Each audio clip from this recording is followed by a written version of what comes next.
Je vais lire un élève recherche des informations sur la notion de force de traînée sur le site de la NASA, National Aeronautic and Space Administration.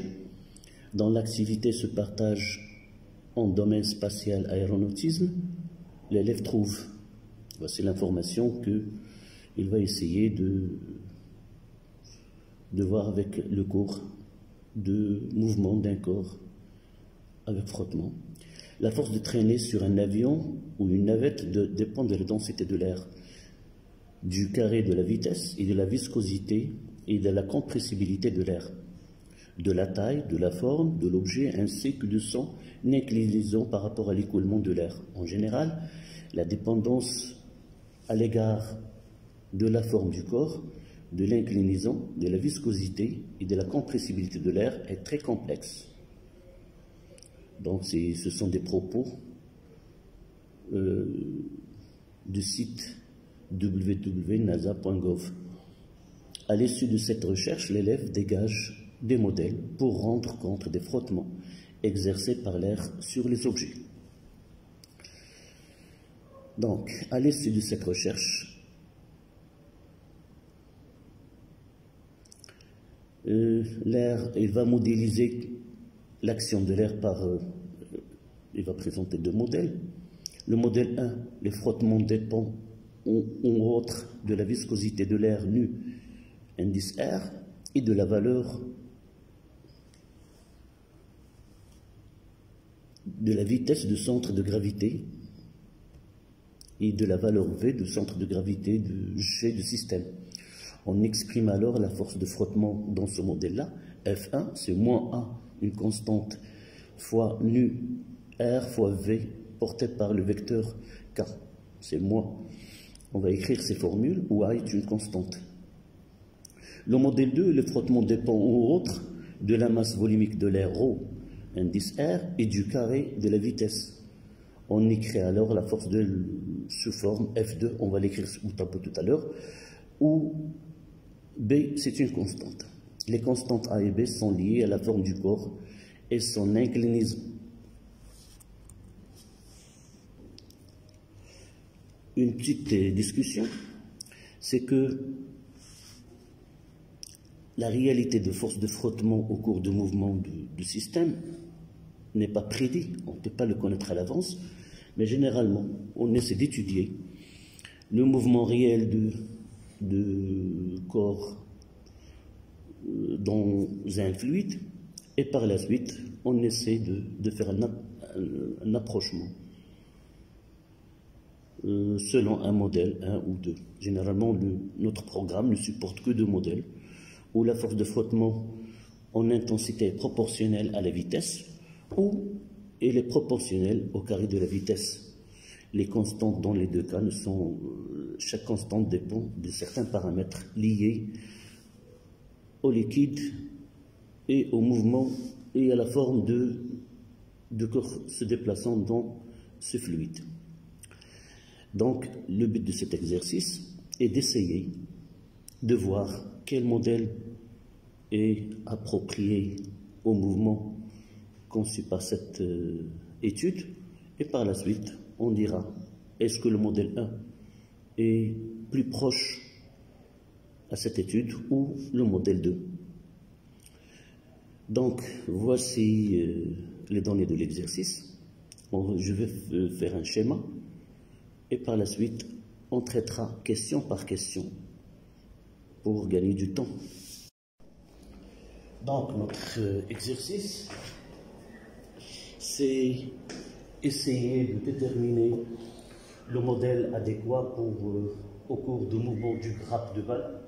On a essayé de rassembler des ballons dont le volume total est presque 7 litres. Donc, on a un point haut qu'on considère comme origine d'espace. On lâche ce grappe de ballon avec une vitesse initiale nue. On va essayer par une étude déterminer quel modèle est approprié à ce mouvement vertical avec frottement. Donc les données sont la masse du système considéré qui est la grappe de ballon, 22 grammes. On prendra G 9,8 mètres secondes moins 2. La masse volumique de l'air, c'est 1,2 g litre moins 1 ou 1,2 kg mètre moins 3. La viscosité de l'air est de 2 10 moins 5 kg mètre moins 1 seconde moins 1.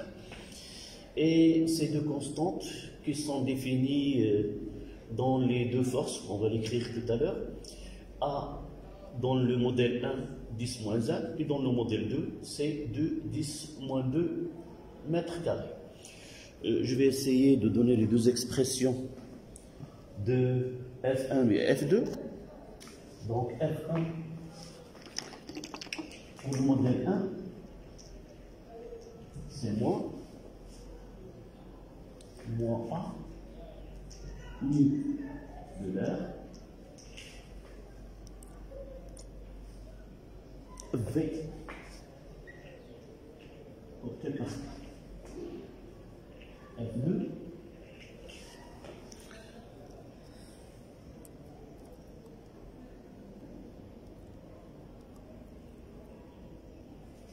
c'est moins V fois ρ fois V carré porté par A. Ce sont les deux forces qui modélisent les frottements dans les deux cas. Soit que le frottement au cours de ce mouvement se rapproche à F1 ou à F2. Selon l'étude expérimentale, on va essayer laquelle des deux forces est appropriée à cette étude. Donc, je lis les questions. Rappelez ce que signifie un champ de pesanteur uniforme. Deuxièmement, faire l'inventaire des forces exercées par le système, c'est-à-dire, dans ce cas-là, c'est les grappes de ballon. Établir l'équation différentielle que vérifie la vitesse V de centre de gravité du système étudié, dans les deux cas, c'est-à-dire selon le modèle 1 et le modèle 2. Quatrièmement, étude de mouvement, ou plutôt de l'accélération de A0. Déduire des équations différentielles 1 et 2, l'expression de A0, la valeur de l'accélération à l'instant t est égale à 0, en fonction des données de l'exercice. 4.2, vérifier que A0 égale à 6 mètres secondes moins 2, à partir de la figure donnée. Je vais essayer de schématiser, de donner le schéma. 4.3, retrouver ces valeurs théoriquement, sachant que le volume du système est 7 litres. Cinquièmement, vitesse limite, V limite. 5.1, déterminer graphiquement la vitesse limite. 5.2, montrer que la vitesse limite 1 a cette expression. Et la vitesse limite 2 est à cette expression, qui est M1 moins V fois ρ de l'air serre sur B ρ de l'air. Puis calculer la vitesse limite 1. 5.3. En déduire de quel modèle est approprié à cette étude, sachant que la vitesse limite 2 est de 2 mètres secondes moins 1. Vous allez choisir à partir des calculs lequel des deux modèles est proche à cette étude-là. Donc je vais essayer de tracer la courbe d'évolution temporaire de la valeur de vitesse V, de centre de gravité du système d'une façon simplifiée. C'est-à-dire il y a un asymptote ici, c'est 2,7 mètres par seconde. Et il y a une tangente là qui passe par 2,4 avec 0,4 secondes et la courbe sera approximativement comme ça. V F2 de T, c'est la vitesse du centre de gravité du système qui est déterminé par un système, un logiciel adéquat. Et on a tracé cette courbe. C'est une courbe qui est obtenue expérimentalement. D'accord? Donc voici la figure dont on l'utilise pour déterminer la vitesse limite et aussi l'accélération à l'instant t est égal à 0. Donc on va essayer de répondre à ces questions. Pour la première question,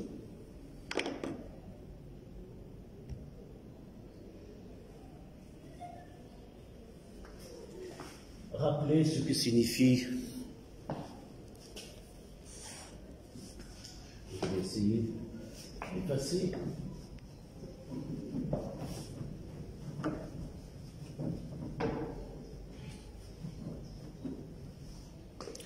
Donc la première question, c'est que le champ de pesanteur G est uniforme, donc le vecteur G est constant en direction qui est verticale et en sens qui est dirigé vers le bas. Donc c'est la première question. C'était noté sur 0,25. G vecteur pesanteur ou accélération de la pesanteur est uniforme, c'est-à-dire constant, en direction et en sens, c'est-à-dire localement, on peut représenter le vecteur G ainsi.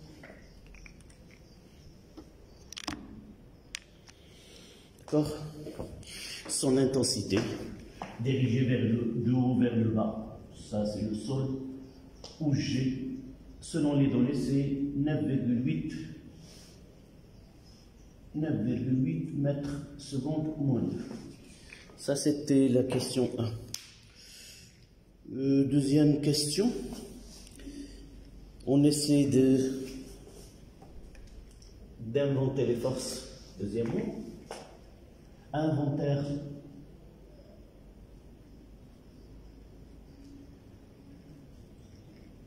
des forces exercées. Donc on va essayer de mettre uniquement G. Il y a le poids P.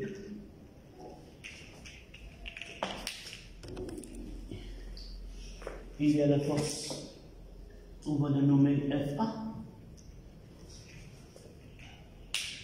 et petit f, petit fi, selon le modèle, ou F1 ou F2, c'est la force de poussée d'Archimède, FA, et F c'est la force de frottement, selon le modèle F1 ou F2. On va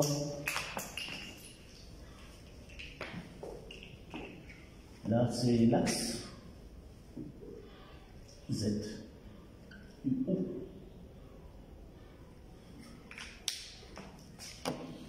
Donc, les forces exercées, la poussée d'Archimède,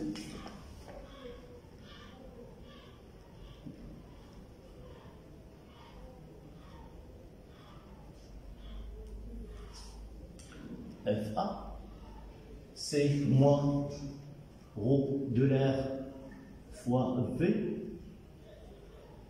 G. C'est pas la peine de citer ces caractéristiques qui sont mentionnées sur le schéma vertical dirigé vers le haut, d'intensité C moins ρ V, où V c'est le volume des ballons. On peut l'écrire pour faciliter, c'est moins ρ de R fois V fois G porté par K. Une force de frottement.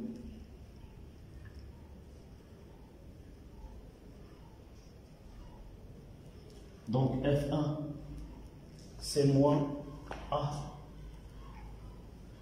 nu de R, V est porté par K. Ou F2, moins, on va les deux modèles en même temps, moins B fois rho R fois V carré porté par K. Donc, ce sont les trois forces. Dans chaque cas, il y a la force et il y a le poids. Poids de système.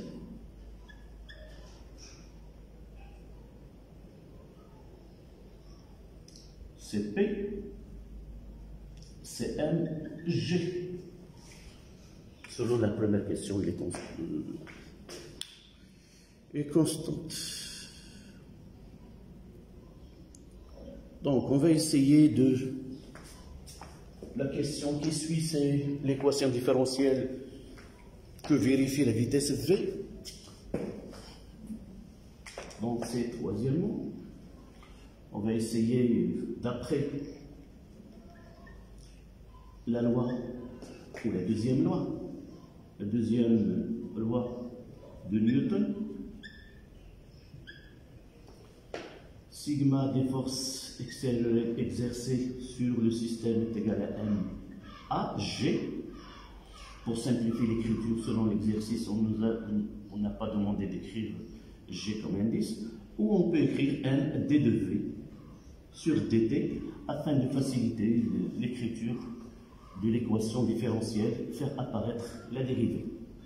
Donc, on prend le premier modèle, c'est FA, qui est commun pour les deux cas, plus P plus F1 égale à N d de V sur dt. C'est-à-dire, on remplace, c'est moins rho R fois V fois G porté par K plus NGK plus F1, c'est moins A flux R fois V porté par K est égal de la même façon, c'est M d de V dt sur dt porté par K. Puisque le mouvement est rectiligne, vertical, dirigé vers le bas, donc on peut écrire le vecteur vitesse d de V, le vecteur d de V sur dt comme étant d de V sur dt scalaire, le vecteur K. Là, c'est simple. Soit on fait la projection, soit on fait une multiplication par le vecteur K pour faciliter. Et ça donne moins rho R fois V fois G plus mg moins A nu R V égale à M d de V sur dt. On essaie de mettre les termes dans un côté, dans le même côté, et ça donne, là, c'est M d de V sur dt, plus, de l'autre côté, c'est plus A, nu R, V, est égal, je laisse c'est G, facteur de M, moins rho R fois V. On ne nous a pas demandé une expression bien précise. Je peux la garder, mais on peut diviser par M et avoir d de V sur dt plus A nu V sur M est égal à G1 moins. On peut écrire cette expression. Ça, c'est l'équation 1. On peut faciliter la tâche pour écrire de la même façon. On écrit de la même façon. De la même façon.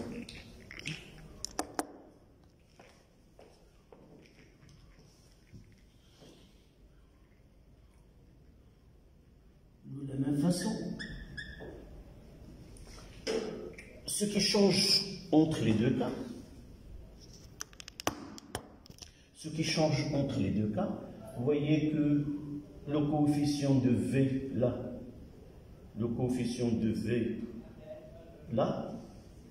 c'est moins B-ρ V carré. C'est-à-dire on gardera ce M V de V sur dt plus là c'est le V majuscule pour le volume et là c'est petit v pour la vitesse. Nous aurons ici plus B ρ R V carré est égal à G M moins ρ R fois V. Ça, c'est l'équation 2. L'équation différentielle 2.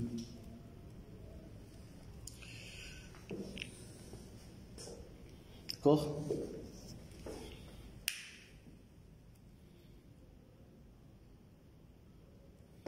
Donc, c'est md de V sur dt. Et plus A nu R fois V est égal à G M moins ρ V, de la même façon pour l'autre expression. C'est md de V sur dt plus B ρ R V carré est égal à G1 moins ρ R fois V. D'accord? Voilà les deux équations différentielles selon les deux modèles, le modèle 1 et le modèle 2. Question suivante, c'est la détermination, c'est le quatrième, je pense. Détermination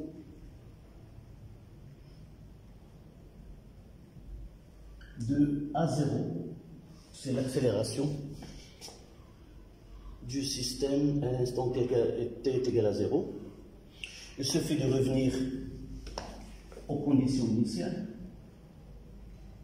Les conditions initiales, c'est que les conditions initiales, on a V est égal à 0, AT est égal à 0. Donc, nous revenons à l'équation différentielle 1, on va donner AV est égal à 0, ça donne M d de V sur dt plus A nu R fois 0, uniquement pour voir, c'est G M moins ρ R fois V, le volume. Et là, c'est d de V sur dt à l'instant t est égal à 0. Ça veut dire que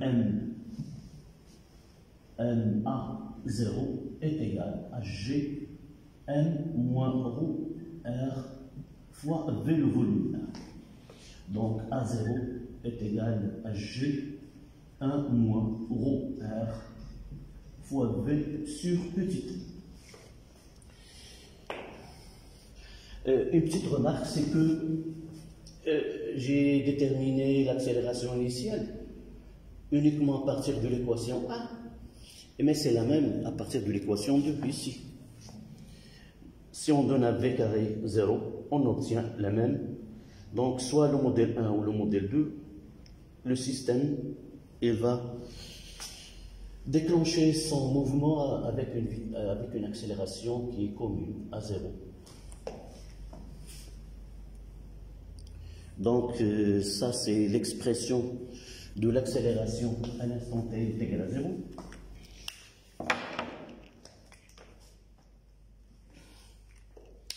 Par la suite, on demande de déterminer A0 graphiquement. Détermination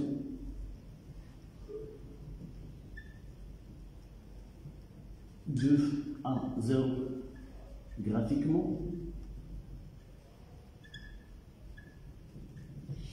Je reproduis uniquement la partie qui nous intéresse de la courbe. Là, c'était V. Ça, c'est le temps en secondes. Il nous a donné, normalement je l'ai dessiné, mais il faut le dire, c'est 2,7 n'est pas mentionné sur le graphique. Mais pour faciliter le suivi de l'exercice, j'ai mentionné cette valeur-là. On doit normalement tracer une droite asymptotique à la courbe V égale f de t et déterminer la valeur de ce V limite 1. Là, il y a une tangente à l'origine. Il nous a donné qu'il passe par 2,4. Et là, c'est 0,4 secondes. Donc, l'accélération, c'est le coefficient directeur de cette droite. Il suffit de prendre, dans ce cas-là, une valeur, 2,4 avec 0 et 0,4 avec 0. Donc, A0, c'est 2,4 moins 0 sur 0,4 moins 0. Et ça donne une valeur A0 est égal 6 ou 6 mètres secondes moins 2. Normalement, la question était vérifiée que l'accélération à un instant t est égale à 0 et de l'ordre de 6 mètres secondes moins 2. Ce qui est vérifié avec ce calcul.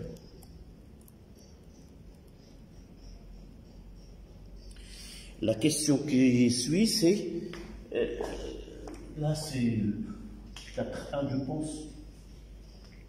La question qui suit, c'est que on demande de calculer la valeur A0 théorique.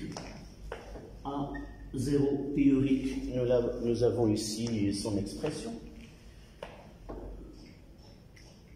Là, on est presque vers la fin de l'exercice. On nous a demandé une accélération à l'instant t est égal à 0. Les expressions de V limite, on va les voir tout à l'heure, afin de trancher de quel modèle on va l'approprier à ce mouvement. Donc A0 est égal à G, c'est 9,8, 1 moins. Ici, il nous a donné la masse volumique en grammes par litre, et le volume aussi il est donné par litre. Une autre valeur a été donnée de roue en kilogrammes mètre moins 3. Le plus facile et approprié à ce calcul, c'est d'utiliser la valeur en grammes par litre pour utiliser 7 litres, et là pour utiliser la masse de 22 grammes. Et le calcul sera 5. Donc on prendra 1,2 fois 7 sur 22. 22 grammes. Et ça donne presque 6,1 mètres seconde moins 5 secondes moins pas. C'est une accélération.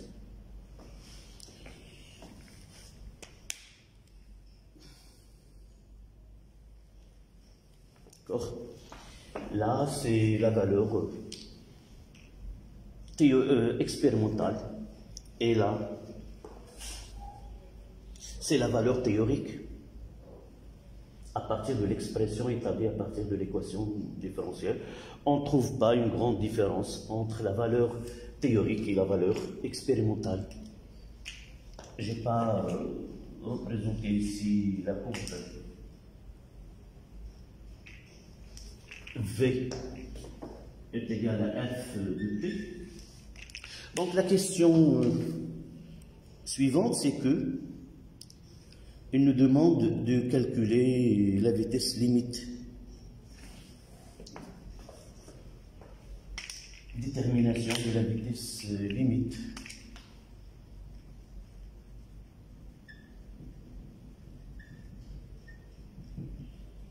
De V limite 1.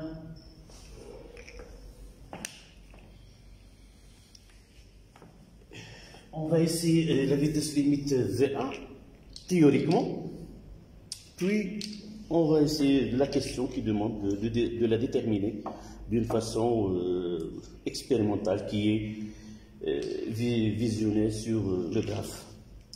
Donc V limite, on va la déterminer à partir de l'expression, là.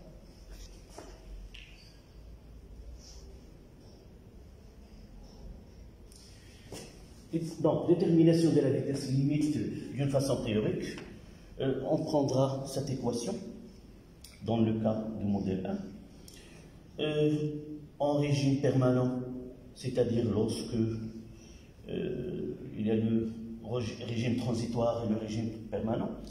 Dans le régime permanent, la vitesse elle est constante, et par la suite, régime permanent, V est égal à une constante qui est égale à V limite, tandis que A limite est égal à 0, c'est-à-dire d de V sur dt est égal à 0. Donc, on reprend cette expression et on aura dans l'équation A nu R fois V limite est égal à G N moins ρ V. Rho de l'air, évidemment. V le volume du système étudié. Et de là, on aboutit à V limite. C'est G M moins ρ R fois V sur A nu R. Voici l'expression de la vitesse limite.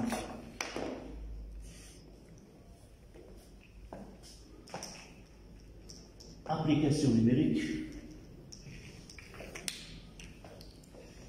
Donc,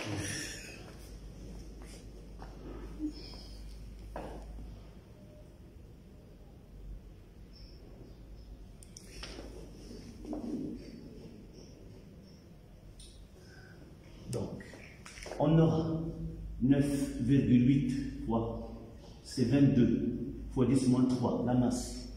Moins, cette fois-ci, on va utiliser l'unité ρ, 1,2 grammes par litre, et c'est litres. Et pour garder le système international, on va utiliser en kilogrammes. Donc 1,2.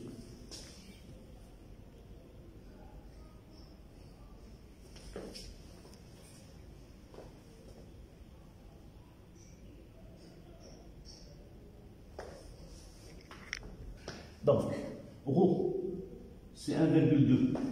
Je vais convertir le gramme par litre. C'est gramme, c'est 10 moins 3. Gramme, ça devient kilogramme. Sur le litre, on va multiplier par le volume qui est en litres. Fois 7 sur A.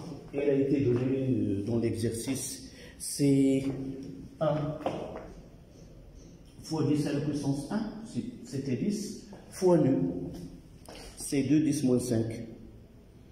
Peut-être je ne l'ai pas, nu de l'air, c'est 2, 10 moins 5. 2, 10 moins 5.